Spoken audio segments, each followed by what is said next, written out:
What's up, y'all? It's your favorite chocolate baddie, Mary J. And y'all already know I'm back live right here on the Chocolate Baddie Show. I got Jefe 312 in the building with me. How you feeling? I'm all good, G. Appreciate you having me. Oh, no problem. You know, it's long overdue. You know, no stranger to the Chocolate Baddie Show, so I have to invite you. Thank you for coming. I appreciate you, man. For sure, man. I want to first off, I want to say congratulations because I see you got a lot of big things going on. You just dropped a new project, okay? And it's called Jefe, just enough for everybody. That was raw. How did that come about?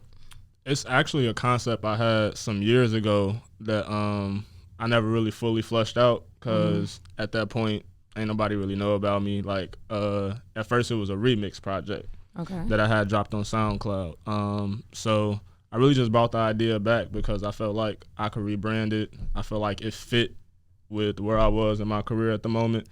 And yeah, it worked. What really well. Man, I'm definitely rocking with the project, and like I said, like the name was unique in itself, because with Jefe being your name, and then just breaking the acronyms down like that. Do you feel like do you feel like people around you feel like you may be too much, and you might feel like it's enough for me for all y'all, but you know, so do people be acting stingy with you, like friends and family? 100%, 100%. And it's funny you said that because that definitely had a lot to do with it. It's really a double entendre. So on one side, I had released a project called Silver last year.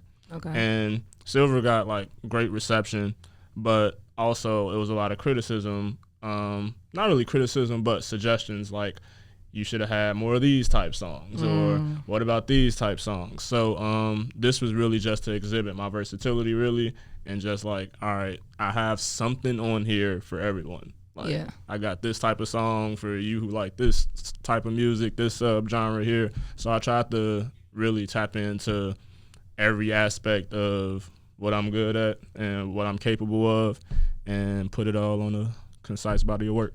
For sure, and I could definitely tell, even just from listening, like the project, it's like a flow. It take you through different strokes, emotions, but you started it off with Food Trail, and I want to talk about that because I think you asked on your Snap, like, what's y'all favorite song? And for me, it's really The Day, like, what how I'm feeling today. Same. You know what I'm saying? And Same. Food Trail was one that snuck up on me one day. I was listening to it in my car, and I'll have to double back. Whoa. What is he talking about here? So talk to us about the inspiration behind that song. So Food Trail was actually, it might have been the first song written out of those 10 songs. And it was at a very, I guess, skeptical point in my career where like I was really doubting myself a lot. And because I felt like the progress was just happening slow. And I was talking to my people around me, and they basically like suggested that like look back, see how far you've came, seeing like the things that you have accomplished, like stop thinking about how far you have to go. And it really just showed me that like any progress is good progress. Like if you're taking one step forward in the right direction and you just don't stop, you just keep going, then eventually you go find yourself exactly where you want to be. For sure. I love it, man. That song was definitely a deep one. And like you said, for me, it made me reflect like, damn, like y'all know I took a break from radio. So in the song we was just talking about, you know, like looking for the food trail and I'm leaving mines as I'm going and keep going. Like that just really made me reflect a lot, like, right, why am I worried about the food trail that I already left? You know what I'm saying? So that's dope, man. I want to talk more about Jefe. My second favorite song on that was that 5 p.m. in Miami. Okay, what was going on at 5 p.m. in Miami? It was a lot going on at 5 p.m. in Miami.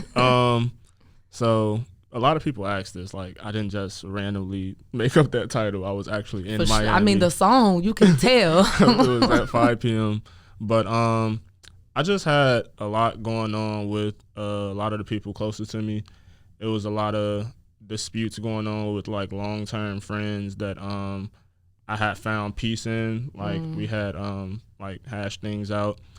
I was reflecting on a lot of my long-term relationships with people I consider my brothers and just really feeling like a father figure to my friends, which I don't like. Like I don't want to feel like that. Like I want them to find it in themselves to like reach their full potential and hold themselves accountable and hold me accountable as well.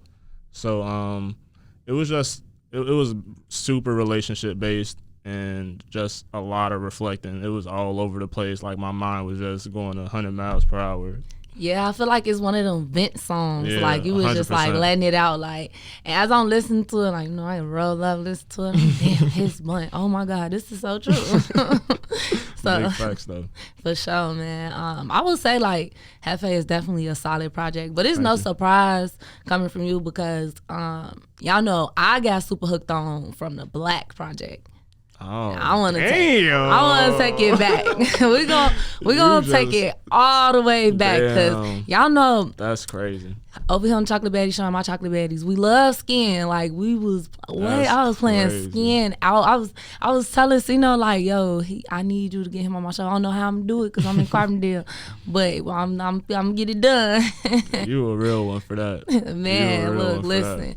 Trying to tell you we've been tapped in, but going from Black up until now to Jefe, what would you say is the number one thing you've learned about yourself and your creativity? I would say it's just not to doubt myself, honestly. Like, I would say just do it. Like, when I really got into that mindset, because I would find myself, like, having a lot of creative ideas, and then I would just sit on them because I wouldn't be, like, fully confident. I'm like, what if it doesn't work? Like, I would have all these doubts. And then, lo and behold, somebody 2 months later do the same idea that I've been sitting on, and I'm like, damn. Oh, don't you hate that? You be like, what, you was reading my mind or something? Man, so now, like, I'm literally just in a just do it mentality, and ever since I've had that approach, it's worked wonders. I had that approach with, like, I started producing my own concert show that I do every year now. Black is the New Black. Last year was the first year I did that. And I had a SAR on there, Snowy Joey, Almost Neon, like a lot of amazing artists, Heartbreak Homie. And it was just an idea that I had that I'm like, okay, I want to perform more. I'm not really getting booked to perform. Like, people aren't coming to me. So I decided to throw my own show and showcase other artists that I'm fans of. And out of a 300-person venue, we sold 220 tickets. That's what's up. Which That's is dope. Insane to me, because like, so it just showed me that I'm a lot further along than I thought I was, and I have a lot more people supporting me than I realized. And ever since then, I've just had that mentality, like, if I got an idea, just do it, act on it, and see what happens. Execution. We love it. We love to see it. Now, what keeps you motivated? The people around me, 100%. Sure. Anytime I'm feeling low or down on myself, like, I have an amazing support system, and I find myself taking that for granted sometimes because you always want more. So I'm like, all right, well, I'm trying to find ways to reach new people. How can I have new people tune in? You know what I'm saying? And I need to cater to the ones that are already supporting me. Like, find more ways to do that. And when I start focused on who is already supporting me, then they spread the message for me.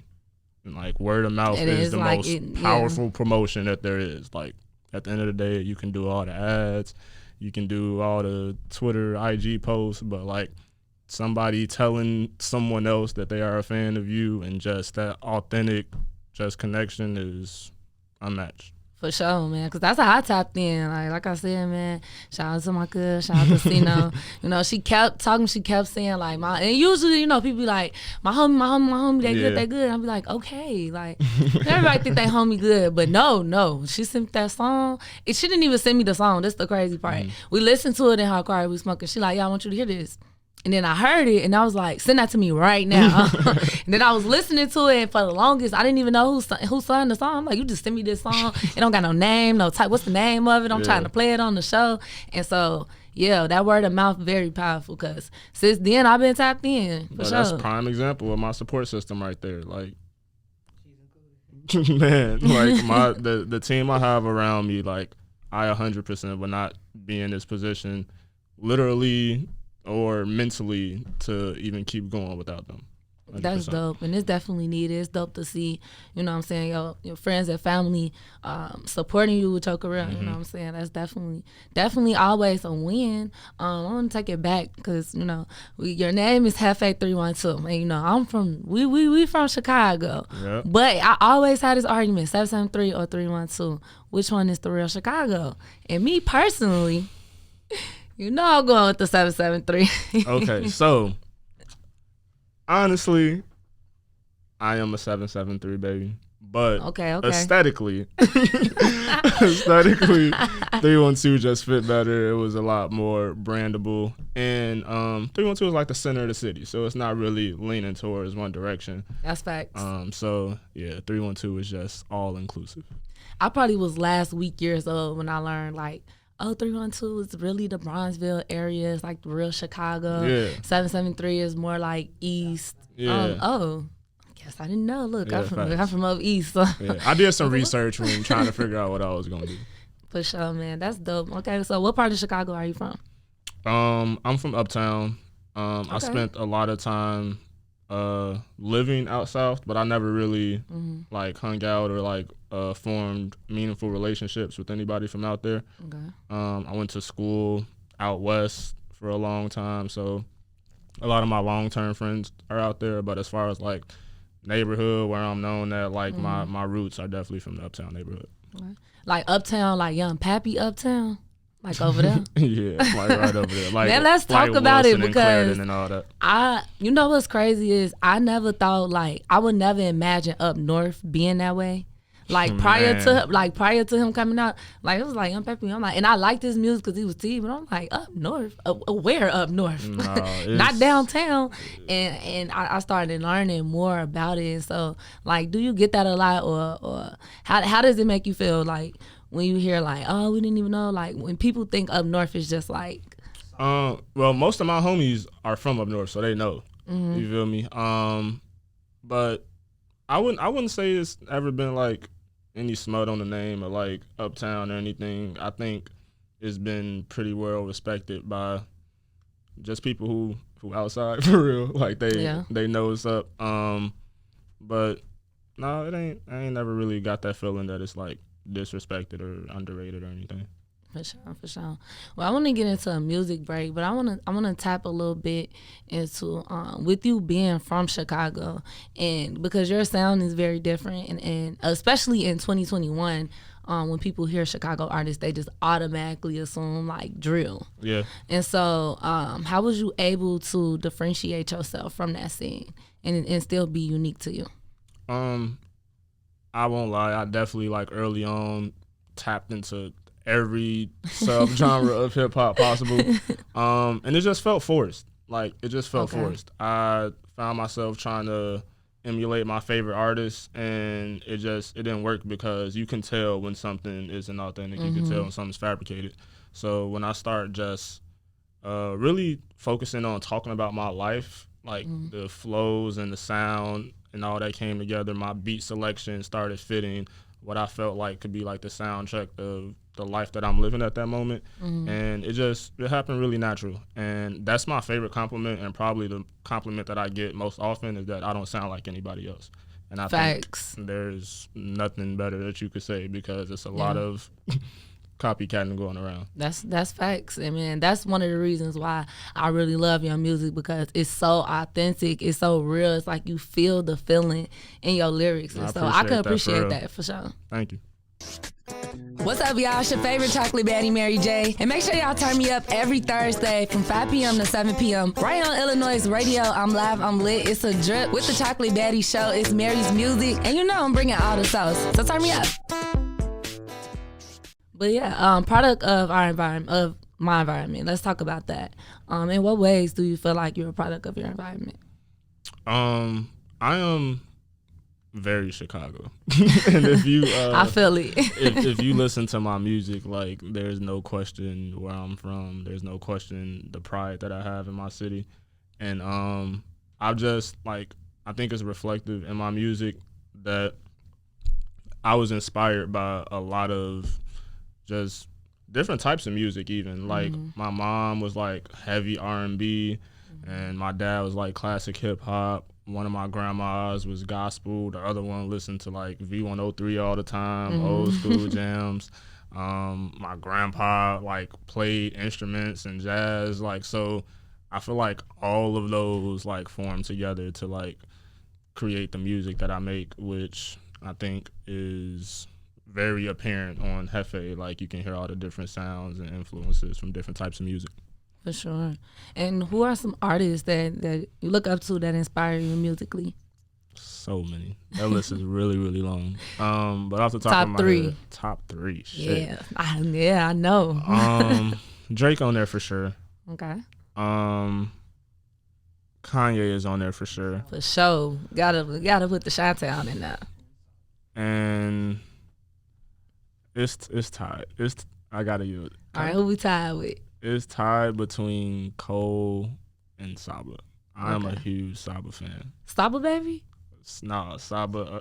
Oh, Saba. I'm like, Saba. Okay. Saba. Funny as hell. Nah, Saba. I'm a super huge Saba fan. Saba might beat out Cole damn near. I'm not gonna lie.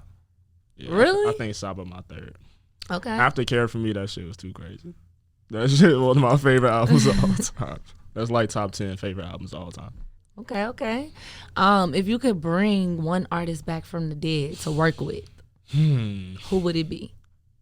Wow. I actually really love Aaliyah.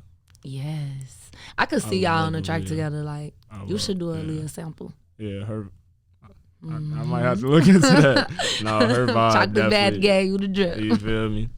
No, I think we'll be super compatible on the song. I could see it. That'd be cool. Yeah, we love to see it. We gotta hit her peoples up. Hey, tag her in this interview. Say we need some songs. Manifest that all the way. Hey, man, you could do it. It's already yours. Hey, look. And that's just period. Let's get it then. Now you do got a couple features on the tape. Let's talk about that. How do you network with other artists and get them to work with you? I'm not gonna lie. I'll be really trying to like rock with people in Chicago. I definitely wanted to branch out and work with new people, but it honestly didn't go how I planned on it to go. It's real cliquey on the Chicago music scene. You feel me? Entertainment scene. Yeah, for real. It's real cliquey. So if you're not in that clique, then like it's not really a sense of urgency, and I like make deadlines for myself. So that's really why I didn't like step outside of my comfort zone as far as features. So all the features on there are my homies. Like a lot of my homies do music, and I have like close personal relationships with all of them. That's what's up. What's up. And I mean, sometimes that may be better because even with the features, like I feel like they worked really well. Yeah, it's not like forced. Everything was like organic and authentic, and you could tell through the music. So that's what's up. Yeah. What's who are some people that you haven't worked with that you would like to work with? That's a great question. I haven't. Hayes, my homie. I haven't officially worked with Hayes. Y'all gotta get that. We manifesting that too. Yeah, I got some beats from Hayes that I'm sitting on that I gotta definitely do something with. But I'm a fan of Hayes. I'm a fan of Flex. Okay. I rock with Flex heavy. It's a lot of Chicago artists I like, man. Literally, I don't have to go outside the city. Actually, there's one artist that I came across on Twitter, Chris Patrick. I don't know if you heard of him, but I'm a huge fan of Chris Patrick. Like if you haven't heard of him, he next up for sure. And we haven't had any communication, but like I genuinely am a fan of his music and his work. I'm gonna have to tap in. Yeah, Chris sure. Patrick. Okay, I got to let him know that you sent me. Yeah, for real though. Look, tell him I'm trying to get in contact too. Shit. Hey, we tagging everybody. Period. You know what I'm saying? Manifest all 2021. And that's just period. What's some of the things that you manifest on a daily? Shit like this. Honestly, I've been having like a really productive summer. This is the first summer that like I'm truly locked in musically. I usually have to work a lot and kind of use it as an excuse to not find time for my music. And I think I went into this super proactive. I planned a lot and knew exactly how I was going to attack it. Like I've known how my summer was going to play out since January, February. It's such a beautiful thing when you manifest something and then it actually started happening. Yeah, seeing all this come to fruition is crazy. Like I knew how the food trail video was gonna happen, and then I knew the project was gonna come, and like new songs got added here and there. Like the merch just dropped. Go get that. That shit just dropped yesterday. Yes, you feel me? Yes. But this rollout had just been like super effective for me. So I'm like super proud of the rollout and how it's been panning out. That's dope. That is dope. And I did see the merch and the apparel. You dropped it right on time with the Juneteenth shirts. I want to talk about Section312. Like, talk to us about that. So that's actually a collective that I started in when I was in college. Me and my homie Dave, who doing his own thing now, but like it wouldn't be a thing without him. But I was real big on like music groups back then. Like MMG was a big thing, Young Money was a big thing. What was some other, like the Good Music people, Taylor Gang, like all the music groups. Yeah, you're taking it back. You feel me? Them was popping back then. So I'm like, damn, gee, like I had just decided I want to start rapping. I was instantly thinking 10 miles ahead. Like I need a music group, G. So I was trying to find a name and everything, and I had decided I was trying to figure out 773 312. Aesthetically, like the words looked good. We put Section together, and then we went upstairs to find a photographer. This was while I was at Lincoln College. We went upstairs to find a photographer, and his room number was 312 after we had just decided. It was destined, yeah. After we had just decided 312, like literally 5 minutes before that, we was like, yeah, this is it. We about to go link with the photographer, plan a photo shoot. We went up to his room. I'm like, gee, that is crazy. That's how the universe talks to you. Man, and so much shit happens like that to me, and it never gets old. But so now it's literally all my friends from college still with me. Section312 is getting bigger and better, and that's the team, man. We got a lot of stuff going on within that, not just musically. We got photographers and producers and fitness trainers and clothing designers, all type of stuff. So it's going well. That's dope, man. That's definitely something that's needed. A lot of artists don't get the privilege of actually having a team there genuinely to support them. So just seeing that you got that team and y'all solid and sticking to it, that's definitely dope. You know, we love to see it. Yeah, and I'm super big on branding. So we like made hoodies while we was in school, and like before we even knew what we was doing, like we had no idea what the fuck we was doing, but like we had the whole campus like wanting like Section312 hoodies just because they wanted to be a part of something. Yeah. So that was a moment for sure. What college you went to? I was at Lincoln College. Lincoln Junior College. Okay. I heard it be lit. Down there. I had a friend who went to Lincoln. Yeah, that shit get wild though. I mean, not a lot of schoolwork going on, but we here now. Period. We made it. Talk to us about the Juneteenth collection that you just dropped. Yeah, that was actually fully designed by Heartbreak Homie, who's sitting right next to me. That was designed by her, but we definitely wanted to do something for Juneteenth. Our show was supposed to be on Juneteenth, but the schedule got changed because of like COVID restrictions and stuff before the city had opened back up. But we definitely wanted to celebrate that moment. We knew that it was on the verge of becoming like a national holiday, and we definitely wanted to bring light to that and make it more big of a thing. Because I feel like last year during quarantine was like the first time that like Juneteenth was this huge thing. People was like protesting like the 4th and stuff.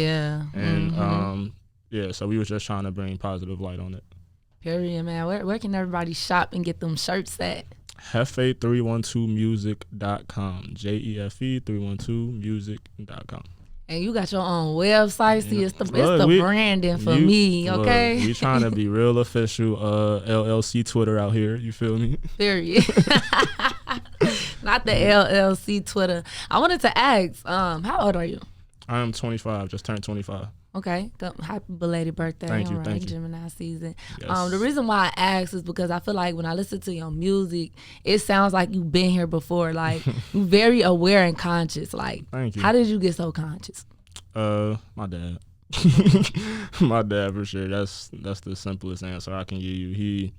He just, I think I said it in Products of My Environment, like he encouraged me to question everything and to not just take stuff for what it is and to do my own research. And a lot of my friends are older. Like I always was just, I would say, attracted to groups of people that were at a higher point in life than I was. Like we were at a point that I was trying to get to. So that just like made me naturally, I guess, mature faster over the years, and it just ended up coming out of my music as well, I guess. Yeah, that's dope, man, because we don't get to hear a lot of young, especially Black males, with, you know, speaking about some of the stuff that you're speaking about in the ways that you're speaking about it. So I definitely, that was the one thing I'm like, oh, how is this nigga so conscious? Like, oh my God, like he is just, it sound like you said, like you definitely had some positive role models in your life. So 100%. that's what's up. What's your favorite song on the album today, right now, in this moment? I'm glad you said today. IDK. IDK. I've had IDK on repeat for like the past 2 days for sure. What made you name it IDK? I thought that shit was raw. I thought that shit was raw, honestly. Yeah, that's really it. Brown skin and she tatted